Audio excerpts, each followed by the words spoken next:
हो रही है, जहाँ पे वो ग्रसित हो रहा है, जहाँ पे वो किसी भी तरह की पीड़ा में है, अगर आप उसको मंत्र की ताकत देते हो तो उसको ताकत मिलती है और वो आपको आशीर्वाद देता है। इसलिए मंत्र की ताकत बहुत ज्यादा इंपॉर्टेंट है।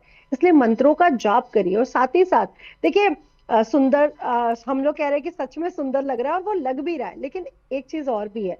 जब किसी की डेथ होती है या जब कोई सेंसिटिव उसमें होता है, तो वो जो ऊर्जाएं निकल रही होती है वो अच्छी नहीं होती है। तो ये हम्म। जो ऊर्जा निकल रही है, और साइंस भी ये मानता है कि यहाँ पे अल्ट्रावायलेट किरणें निकल रही है जो हमारे लिए उचित नहीं है। राइट। तो ये जो एनर्जी है ये हमारे लिए अच्छी नहीं है, इसलिए ये एनर्जी नकारात्मक भी है। ऊपर दूसरी तरफ आप साधु संतों से जाके पूछो तो वो कहेंगे अरे ये टाइम तो हमारी साधना को प्रकाष्ठा तक पहुंचाने का है, हमारे मंत्र सिद्ध करने का है, सिद्धियां प्राप्त करने का। वहीं दूसरी तरफ ये गर्भवती महिलाओं के लिए बिल्कुल भी अच्छा समय नहीं है। तो बेसिकली ये साधना के लिए बहुत उचित समय है। आप साधना में जाए, आपको आपकी साधना सिद्धियों की तरफ बढ़ेगी। लेकिन इन साधनाओं का गलत प्रयोग ना करें। सोशल मीडिया के जरिए हम लोग देख के जो गलत साधनाएं कर लेते हैं, उसका साइड इफेक्ट भी हमें देखने को मिलता है, इसलिए वो ना करें।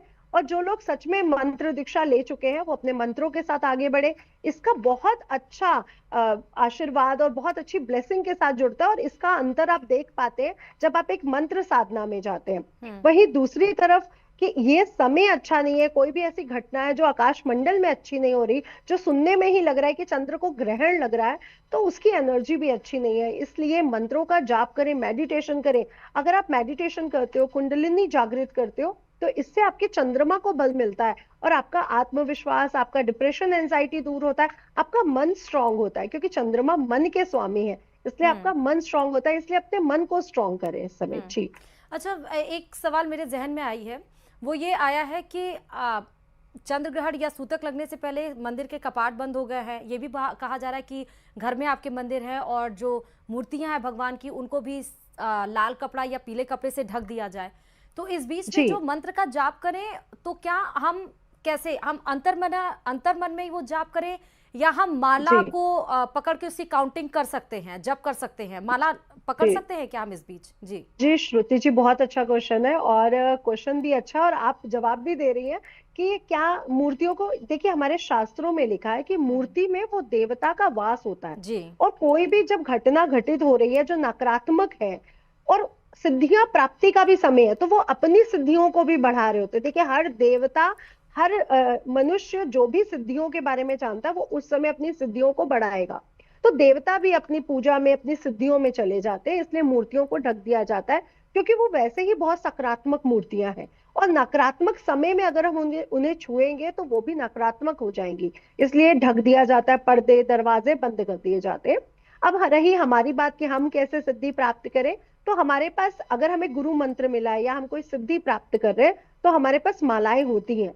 अदरवाइज आपके पास कोई माला नहीं होती है, क्योंकि जो लोग राम राम कर रहे हैं, राधे राधे कर रहे हैं, या कोई मंत्र ऐसे ही पढ़ रहे हैं, उनके पास कोई बेसिकली माला नहीं होती है।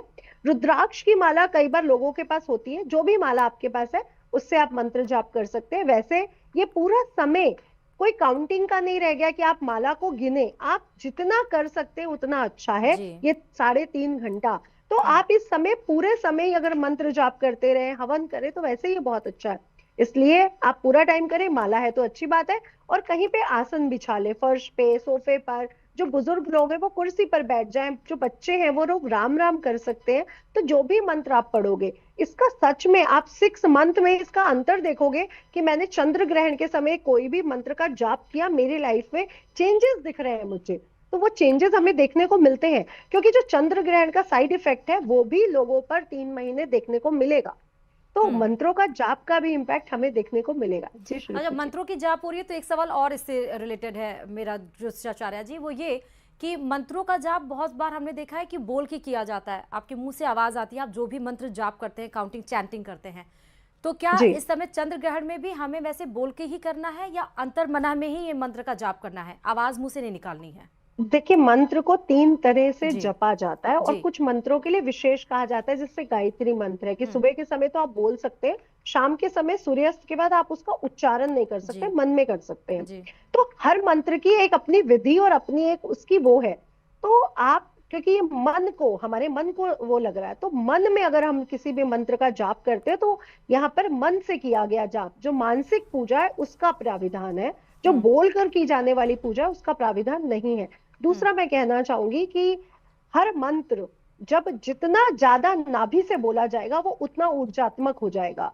और कोई मंत्र अगर गले में यानी मन में बोला जाएगा वो नाभि से कम ऊर्जात्मक होगा। और जो मंत्र मन मुंह से बोला जाता है, क्योंकि गुरु मंत्र और जो विशेष मंत्र होते हैं वो मुंह से नहीं बोले जा सकते, इसलिए उसकी ऊर्जा और कम हो जाती है। हाँ, नॉर्मल जो चीजें हैं, ओम नमः शिवाय, हनुमान चालीसा, वो आप बोल बोल के कर सकते हैं, लेकिन हर मंत्र बोल के नहीं किया जा सकता। और इसलिए आज की रात को भी मन के देवता की पूजा करें तो मानसिक मंत्रों का जाप करिए, मानसिक पूजा करिए।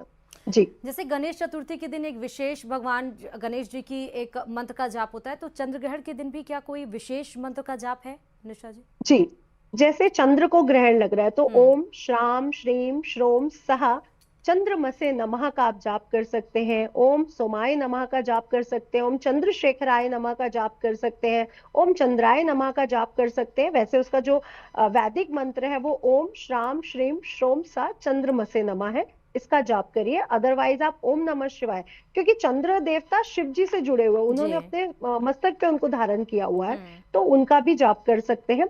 और साथ ही साथ अगर आज के दिन आप गजेंद्र मोक्ष पढ़ते हैं, विष्णु सहस्त्र नाम पढ़ते हैं, क्योंकि कहीं ना कहीं विष्णु जी कृष्ण जी भी चंद्र देवता से जुड़े हुए हैं, इसलिए उनके जाप से भी आपको अच्छे रिजल्ट मिलते हैं।